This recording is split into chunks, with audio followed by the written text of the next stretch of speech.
Hi everybody, Susan here with part 2 of my painting process. I shall call this one the underpainting.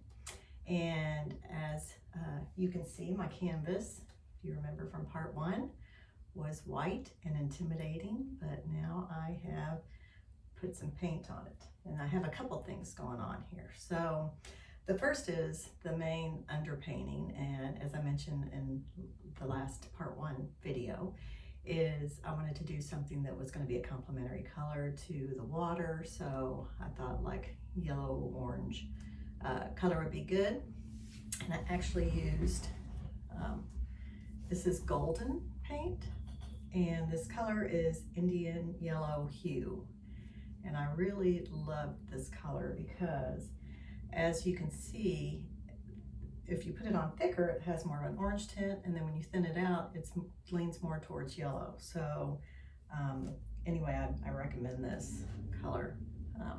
Also, this is an acrylic, and I like to, especially on large canvases like this, use acrylic as my underpainting because, well, it's less expensive. It's the main thing, it dries quickly, and yeah, those are the two main reasons. And then, I don't know if you can see in this upper left-hand side of my canvas, I started putting some of this paint. This is actually Master's Touch Ocean Green acrylic paint. So really beautiful. I love this color. And again, when you're painting, just experiment, which is what I'm doing right now. You know, I have done the underpainting before, but I haven't come back on with another acrylic to kind of as a second underpainting. But I do like to do a lot of layering with my oils, and I thought, well, I'll just do some layering with some more acrylics before I get to the main show. So anyway, I'm going to continue with this ocean green across the whole canvas, and then see what I want to do next. The other thing I just wanted to mention, and a friend told me about this, so if you have any painting brushes that get dried out and basically become like a solid, just get you a little fabric softener, put it in a cup, and soak your brush. So I'm trying to right now, and I can already tell this brush is starting to soften up. I guess that makes sense.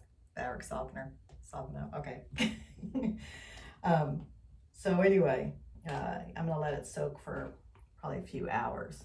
But you could have a whole tub of your dried brushes and don't throw them away, soak them in the fabric softener, soften them up, and then you can use them again. And this brush, the main reason I'm gonna focus on this one is because when I get to my some of my other work on this canvas, I don't want a brush this size, which is what I'm using right now, to paint this ocean blue, but I want something maybe a little smaller, and then I'll go to my palette knives as well. I did just want to show you how I'm doing this technique that I'm doing.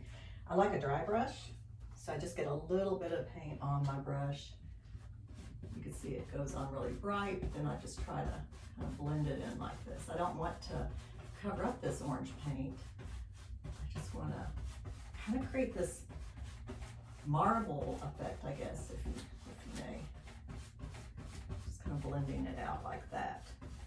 And it kind of almost, I don't know how easy it is with the glare of the light above for you guys to see it, but it kind of almost starts to create like a water effect, And you don't want to do, at least I don't want to do a solid underpainting, because if you think about nature, think about water, think about grass, trees, it's not solid, it's not a flat color, it's more like this, it's more different tones. So just experiment, again, play. Painting's all about playing too, so just what I love doing. If something doesn't work, you can come back across it.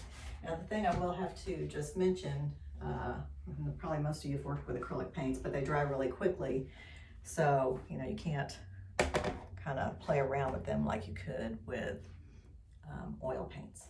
So I'm going to continue with this, with the second coat of underpainting, and then I'm going to see what I want to do. I may go ahead and start kind of blocking out my piece where I want, the stepping stones. If you remember from part 1, I'm going to do sort of like this kind of pond with stepping stones and pond grass growing out of it. So I may start blocking it out with the next video. So stay tuned. By the way, be sure to like my videos if you do like my videos, and subscribe so you know when part 3 is coming up. So thank you.